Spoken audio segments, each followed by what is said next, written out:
Saçlarım ağarıb qocalsam da mən, o laylay qəlbimdə əbədi qalır. Heyf o günlərim getdi əlimdən, heyf o günlərim getdi əlimdən. Anamın layləsi yuxuya dalır, anamın layləsi yuxuya dalır.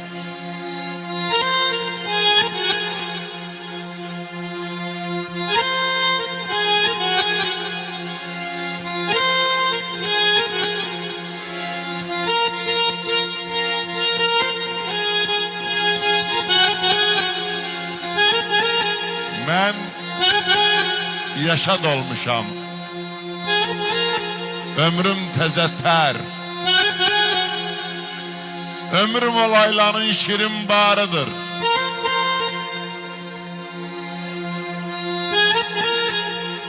Ömrüm o laylanın şirin barıdır. Fərmayl, bəlkə də üst-üstə yığılan illər, bəlkə də üst-üstə qalanan illər, anamın yanıqlı laylaları, anamın yanıqlı laylaları. Mən nəvəmin 15 yaşı var müəllim. Məndən nə soruşsa yaxşı.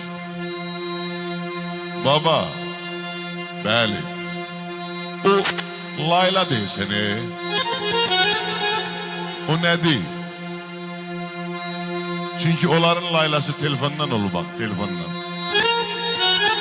Geç indi 30 yaşında, 40 yaşında olan kızların layladan haberi yok dahi. Çünkü zaman değişir. Hani Gazı 24? Hani Gazı 24? Sonra Gaz 31. Əvəzi olmayan 06 laylay.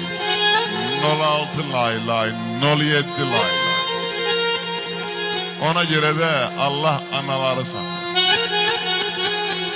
Anadan süt əmən oğlandan pəhlivan olur. Mən kasetdə hökümlə dedim ki, Azərbaycanın bütün dahiləri, dühaları, alimləri, zekaları kətdən çıxıblar. Bu məqsəd aranlı dedi ki, koyun nobatına, mal nobatına gitmeyenden alim olmaz. Ne de pehlivan olur. Ben koyun nobatına gidende deyirdim, Allah bu kətten ne vaxt çıxacam. Fikirləşirdim ki, bu kətten çıxmaq için oxumaq lazım. Ve vərəqləyirsən tarixi, Seyyid Əzimi Sabiri, bir dünyadır her biri. O de Aksulu Aşık Şakiri. Düzdür, həsrətidir Şirvanın.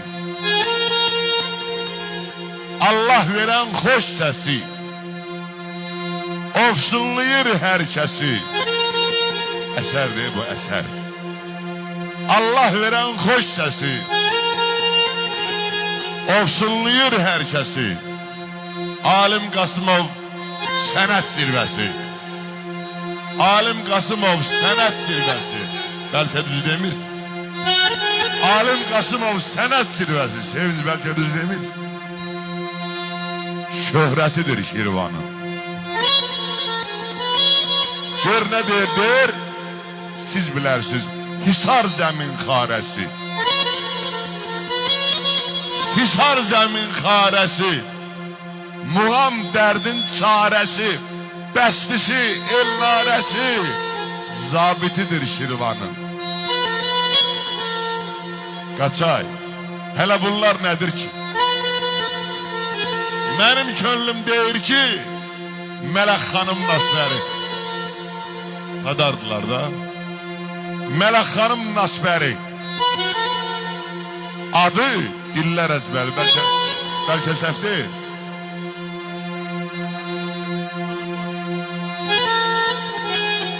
Mələk xanım Nasbəri, adı dillər əzbəri, nəğməkar könülləri ülfətidir Şirvanın. Hələ bunlar nədir ki? Mənim könlüm deyir ki, fikir ver saza, sözə. Ay Allah, Aşıqəli 150 kilodur, gəlməsin gözə. Balabancı Şirizad, bəlkə səhv deyil. Aşıqəli, sevinç, Gülyanaqla dirəkdir yanımda. Gülyanaq böyük sənətkardır, eləmi? Aşıqəli ondan dirəkdir. Axırda yazır ki, o Aşıqəli də neymətidir Şirvanın, körpəsidir Şirvanın. Allah canın sağ eləsin. Əgər elə Şirvan şəhsəsinə kökü də